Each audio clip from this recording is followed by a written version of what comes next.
Do you invest in commercial real estate? It's a team sport, and there's one person that is more important than anybody else on your investing team. And no, it's not your lawyer. Ron from Ron Roarty Law. And in this video, I'm going to talk about the different team members that you need to join your real estate investing. Now, commercial real estate is very different from residential or multi because of the sophistication, the complexity, and it just requires specialized experts that all come together to help you make that massive profit in commercial real estate. Now, everybody knows that you need a lender, you need a broker, you need a lawyer. But this video is going to talk about that one person that you may not think of that is actually critical to your success as a commercial real estate investor. Now, let's talk through some of these typical roles, and then I'm going to get to the one role that is critical to join on your team. So first, let's start with a broker. I think that if you're starting out, you are looking at a market and maybe retail or industrial, you have to start with the broker. And there's such a specialty level, no matter where you're going. If you're in industrial and you see the top broker, but they're selling 300 and 400,000 square foot buildings with 40-foot clear heights, distribution buildings, they might be a great broker, but they may not be right for a starting off investor. Even if you're buying similar distribution, that's a 100,000 square foot building, they're just not quite in that same arena with the types of tenants, the type of building concerns, and ultimately working with you as a successful investor. So therefore, you need to start canvassing the area and look at what brokers have listings on buildings that are exactly what you want to buy. Again, a 100,000 square foot building that's 50 years old that still is used for distribution has a very different profile and specialty versus a broker that's building or selling brand new Class A distribution. So that's your broker. Second, I would start talking to your lawyer. I think we can begin helping investors right away, because even before you start talking to that investment sales broker, you want to have your LLC, you want to have your capital ready, you want to understand what your resume looks like so that you put your best foot forward when you reach out to these brokers. So reach out to us anywhere from 3 to 6 months prior to making offers on your properties. Next is your lender. Now, even at 25 or 35% down on commercial deals, your lender is still providing 65%. So on $1 million deal, if you're getting a partner check of $650,000, they're an important part of your capital stack. So it'd be critical to talk to them and talk to your lenders to find out what type of asset types they like, where they're lending, and what are the loan terms actually going to look like. So your number one or number three partner on your team is going to be your lender. Next, I would probably consider accounting and bookkeeping. It's important to have a relationship with that type of person, but I don't put it in the same critical box as needing to nail down your CPA prior to moving any money or prior to making any offers. I would say establish a relationship maybe as you're going under contract just to establish best practices.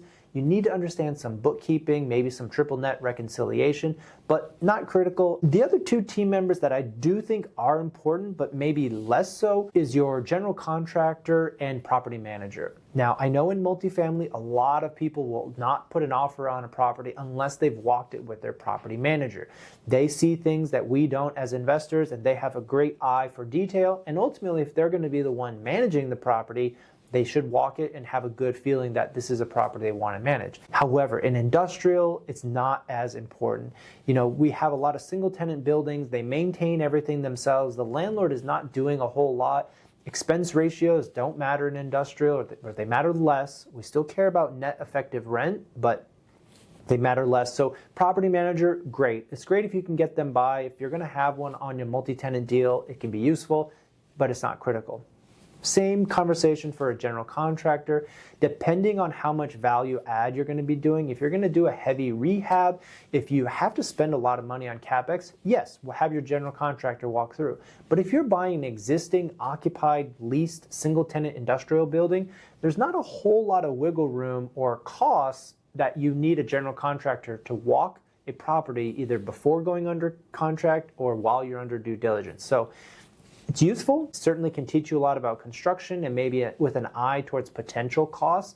But the number one most important person that you need is a leasing broker. I've talked a little bit about investment sales, but those are really the people who are responsible for getting the deal in front of you.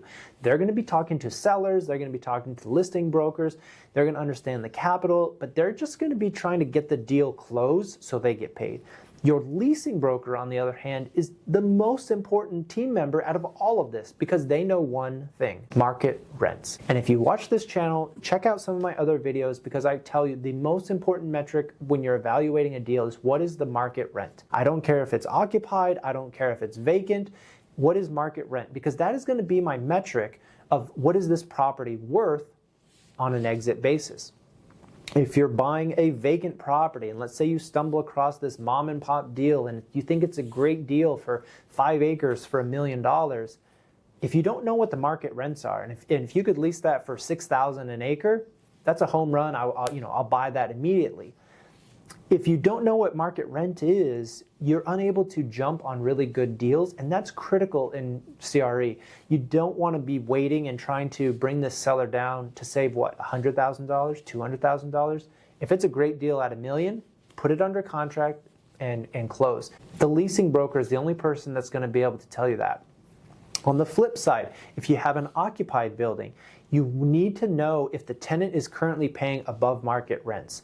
Because if they vacate, if they default, or if they just don't renew, and you have to backfill that space with the new tenant, you're suddenly going to have to collect market rents. And if your market rents are significantly below what you paid, you've lost value. Unless you're counting on cap rate compression, which is a terrible idea, you've lost value by putting it in. And so I do not want to buy properties where the tenants are paying above market rates. Finally, and this is a critical one as it relates to your budget, but how much TI, tenant improvement cost, and dollars do you have to put in, as well as leasing commissions? How much do you have to pay? And what's your hold period if you buy a vacant property until you can put a tenant in and get cash in the door?